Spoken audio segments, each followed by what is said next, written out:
This is Nick Hansen doing Module 4, our KESA analysis, and in this analysis I'll be highlighting our district USD 263, Mulvane, Kansas. In regards to our KESA analysis, I've been a member of our building leadership and district leadership teams the last 2 years.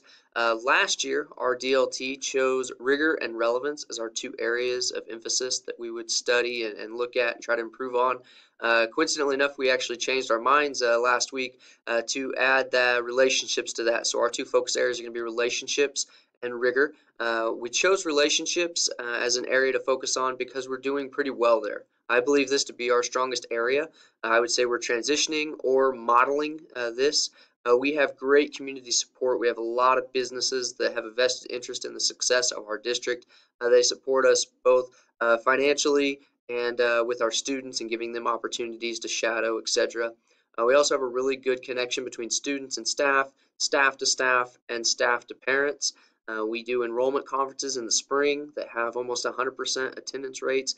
And so relationships is an area that we want to continue to work on, but it's also an area that we believe to be our strongest. The second area I put was rigor. Rigor being the area that we focused on in KESA as our year 2 goal. I would say in this area that we're transitioning. Our rigor has improved. We currently got one-to-one devices in our high school, looking to continue to grow our one-to-one initiative to the lower levels as the years go on and finances improve for us. So with that, we've seen an increase in our rigor. We want to continue to do that.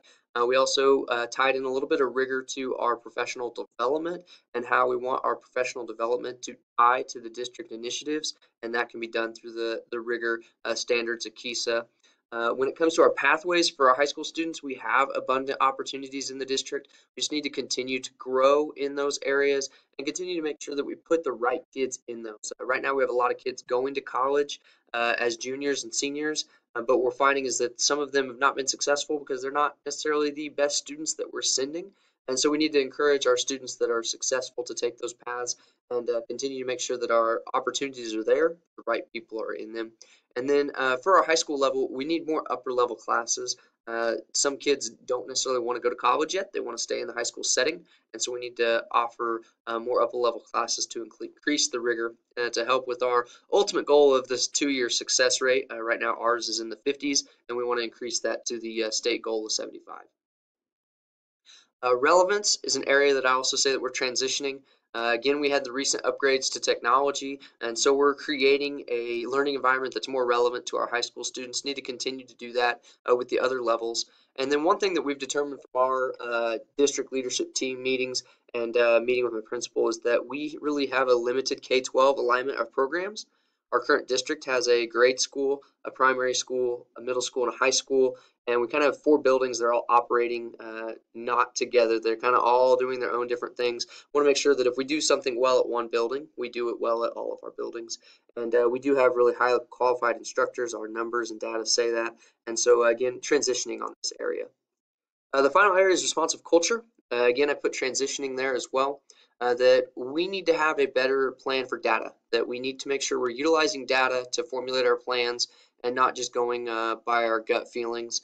We have a really good MTSS program that supports students, but again, going back to point 1, we need to make sure that we're using data to make those decisions on what's best for students.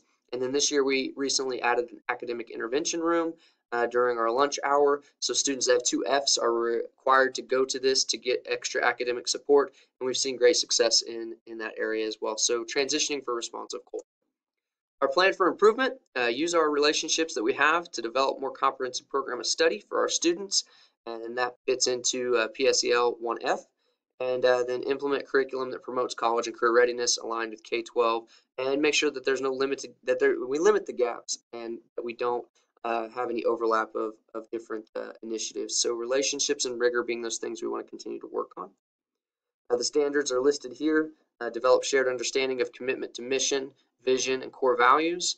3C, ensure that each student has equitable access to effective teachers, opportunities, social support, other resources. And then the last piece is curriculum.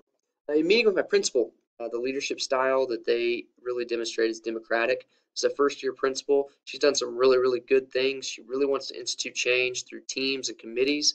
And in her first year, one of the biggest struggles with that is that takes time. And it's taken her some time to learn what our processes are and how those processes fit within her ultimate vision. I also like that she has multiple success measures. She highlights those at every meeting that we have that starts to instill that vision that she has. And so through the team and committee approach, very much democratic.